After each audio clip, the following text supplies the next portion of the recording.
পাকা আম দিয়ে খুবই সহজ আজকে একটি ডেজার্ট রেসিপি আপনাদের সঙ্গে শেয়ার করব।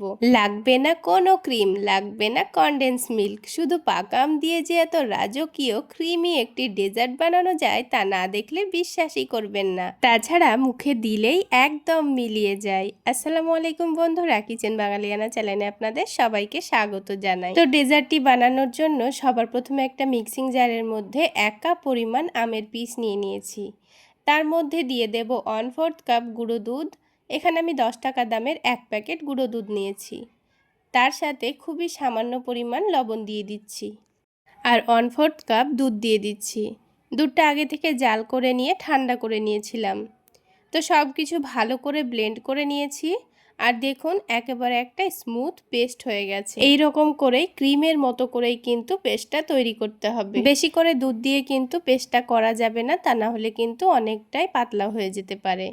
তো এখন এটাকে সাইডে রেখে দিয়ে প্যানের মধ্যে নিয়ে নিচ্ছি 1.5 কাপ পরিমাণ দুধ। এখানে দুধটা আগে থেকে কিন্তু আমি জাল করে নিয়েছিলাম।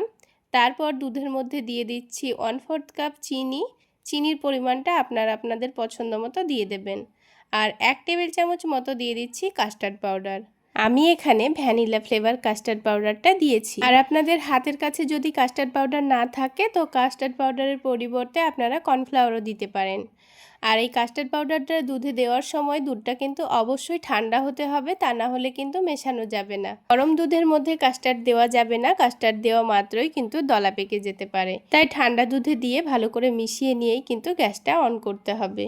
তাছাড়া কাস্টার্ড পাউডার দুধে দেওয়ার পরে পরে কিন্তু আর নাড়াচাড়া বন্ধ করা যাবে না, অনবরত নাড়াচাড়া করে যেতে হবে, তা না হলে দলা পেকে যেতে পারে। আর দেখুন খুবই অল্প সময়ের মধ্যে অনেকটা ঘনও হয়ে গেছে। তো এবার এটাকে আমি নামিয়ে নিয়েছি আর আলাদা একটা বাটির মধ্যে উষ্ণ গরম দুধ নিয়ে নিচ্ছি। দুধটা কিন্তু খুব বেশি গরম নেই, উষ্ণ গরম আছে। এই উষ্ণ গরম দুধের মধ্যে আমের পিউরিটা 2 চামচ দিয়ে দেব। এবার একটা হ্যান্ড উইক্সের সাহায্যে খুব সুন্দর করে দুধের সঙ্গে আমের পিউরিটাকে মিশিয়ে নিচ্ছি। তো দেখুন খুব সুন্দর কিন্তু মিশে গেছে। এখন এই দুধটাকে আমি সাইডে রেখে দিয়েছি। আর এইদিকে দেখুন কাস্টার্ড মেশানো দুধটাও আগের থেকে অনেকটাই ঘন হয়ে গেছে আর এটা কিন্তু পুরোপুরি ঠান্ডা হয়নি, হালকা ঠান্ডা হয়েছে। তো এবার এর মধ্যেই আমি আমের পিউরিটা ঢেলে দিলাম, দিয়ে ভালোভাবে মিশিয়ে নেব। একবার এইভাবে ডেজার্টটা বানিয়ে খেয়ে দেখবেন, মুখে স্বাদ লেগে থাকবে। পাকা আম ফুরিয়ে যাওয়ার আগে অন্তত একবার হলো আমার রেসিপি ফলো করে ডেজার্টটা বানিয়ে খেয়ে দেখুন। সত্যি বলছি রোজ বানাতে মন চাইবে, এতটাই সহজ আর এতটাই নরম তুলতুলে এই ডেজার্টটি। তো এবার আমাদের লাগবে টোস্ট বিস্কুট। তো সেই জন্য 1 প্যাকেট টোস্ট বিস্কুট থেকে কয়েক পিস নিয়ে নিয়েছি। এবার এই টোস্ট বিস্কুটগুলোকে যে দুধের মধ্যে আমের পিউরিটা মিশিয়ে রেখেছিলাম সেই দুধের মধ্যেই ভালোভাবে ডুবিয়েই তুলে নেব। তো তুলে নিয়ে এটাকে আলাদা একটা বাটির মধ্যে দিয়ে দিচ্ছি। যেহেতু টোস্ট বিস্কুটটা একটু শক্ত হয় তাই দেওয়া মাত্রই এইভাবে করে একটু ডুবিয়ে নিয়ে তুলে নিতে হবে। বেশিক্ষণ রাখলে আবার বিস্কুটটা অনেকটাই ভিজে যাবে। তো একটু করে ভিজিয়ে নিয়ে তুলে নেব। তারপর এটাকে আলাদা বাটির মধ্যে নিয়ে নিচ্ছি। বিস্কুটটাকে এমনভাবে বাটির সঙ্গে সেট করব, প্রথম লেয়ারটা বিস্কুটে এইভাবে করে দিয়ে দিয়েছি। সাইড থেকে আমি এই সাইডে আরও একটা বিস্কুট দিয়ে দিচ্ছি।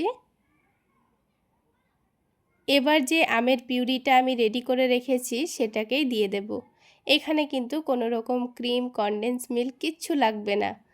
এইবার এই ক্রিমটা দেওয়ার পর আমি এখানে আবারও টোস্ট বিস্কুটটা দুধে ডুবিয়ে এইভাবে করে রেখে দিচ্ছি।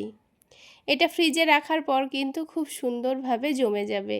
আর এই প্রচণ্ড গরমে ঠান্ডা ঠান্ডা এই ডেজার্টটি খেতে যা মজার হয়েছিল, একবার না বানিয়ে খেলে এর স্বাদ বুঝতেই পারবেন না।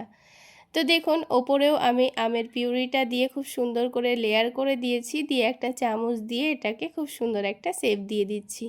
তো একটু করে দাগ কেটে খুব সুন্দর একটা ডিজাইন করে দিচ্ছি যেন ডেজার্ট ওপর থেকে দেখতে লোভনীয় লাগে। তো এবার এর উপর থেকে অল্প একটু কাঠবাদাম কুচি দিয়ে দিচ্ছি। আপনারা চাইলে কাজু বাদাম, পেস্তা বাদাম কুচি করে দিতে পারেন।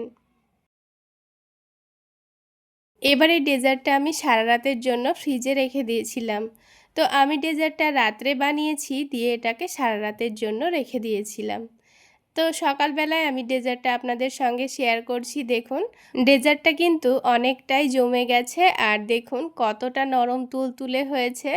যেহেতু বিস্কুটটা শক্ত ছিল তো ভিজে গিয়ে কিন্তু একেবারে তুলোর মতো নরম তুলতুলে হয়ে গেছে। তো বন্ধুরা এই পাকা আমের সিজন থাকতেই একবার হলো এই ডেজার্টটি বানিয়ে ঠান্ডা ঠান্ডা পরিবেশন করে দেখুন, মন প্রাণ কলিজা সব কিছুই জুড়িয়ে যাবে। আর আমাকে অবশ্যই কমেন্টে জানাবেন রেসিপিটা কেমন লাগলো। তাহলে বন্ধুরা আজকের রেসিপি ভালো লেগে থাকলে একটা লাইক শেয়ার করে দেবেন। আর আমার এই সহজ রেসিপিগুলো যদি ইউটিউব চ্যানেল থেকে দেখে থাকেন চ্যানেলটি সাবস্ক্রাইব করে দেবেন। আর ফেসবুক পেজ থেকে দেখে থাকলে পেজটি ফলো করে দেবেন। তাহলে আজকে এই পর্যন্তই। সকলে অনেক বেশি ভালো থাকবেন, সুস্থ থাকবেন।